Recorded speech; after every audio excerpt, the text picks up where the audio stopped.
Será que o papel de um professor na área de tecnologia é, bom, simplesmente ensinar a programar? Ou existe algo muito mais profundo em jogo? É exatamente esse dilema que a gente vai explorar hoje.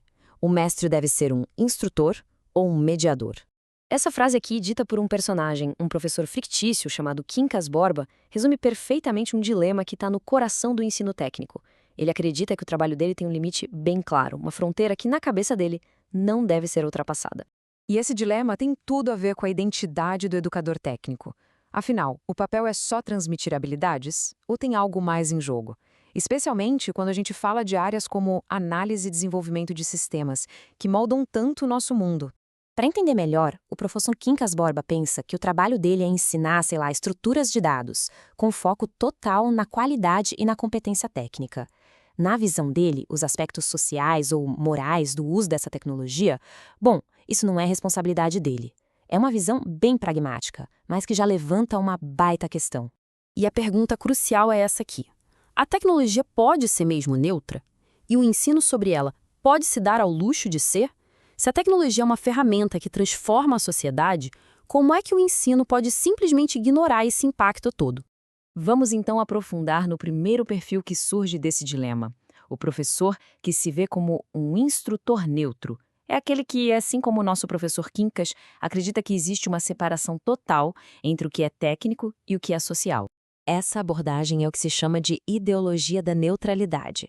Nessa visão, o professor é quase que um funcionário do Estado, sabe? Uma máquina que só entrega informação, sem colocar nenhuma interpretação pessoal ali, como se o conhecimento fosse um objeto que se passa de uma mão para outra. Agora, olha que interessante esse contraste. De um lado, a gente tem a chamada mera instrução. O professor é um transmissor e o aluno um receptor passivo. Do outro lado, a gente tem uma educação substantiva. E aí a coisa toda muda. O professor vira um mediador, o aluno se torna um sujeito ativo no processo e o debate, a reflexão crítica, tudo isso é incentivado. São, no fundo, dois objetivos de educação completamente diferentes. Pois é, existe uma perspectiva totalmente diferente, a do professor como um mediador crítico. Alguém que não só entrega o conteúdo, mas que ajuda a turma a interpretar, a questionar, a pensar sobre aquilo. E ninguém menos que Paulo Freire capturou essa ideia de uma forma brilhante. Ele fala desse processo de aprendizagem que é dinâmico, uma via de mão dupla. Tanto quem ensina quanto quem aprende são participantes ativos. O conhecimento é construído junto, em diálogo. E como isso funciona na prática? Através das metodologias ativas. Elas tiram o foco daquela aula expositiva, da escuta passiva e colocam todo mundo para resolver problemas, para colaborar. A ideia aqui é bem simples, a gente aprende fazendo, discutindo, criando e não só ouvindo.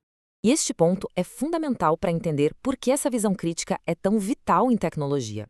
A tecnologia em si tem o que a gente pode chamar de caixas pretas. Lá dentro estão os vieses, os valores sociais, tudo escondido.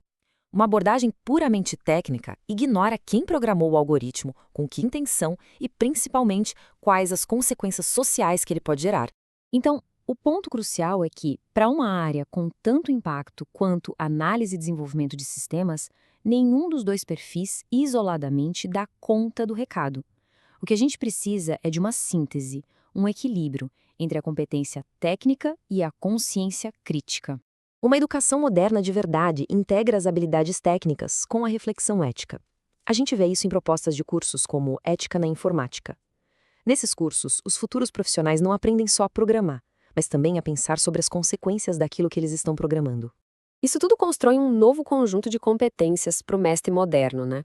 Primeiro, claro, o domínio técnico profundo, que é a base de tudo, mas junto com isso, a capacidade de mediar discussões críticas, de aplicar metodologias que engajam os estudantes e, por fim, formar para uma cidadania digital responsável.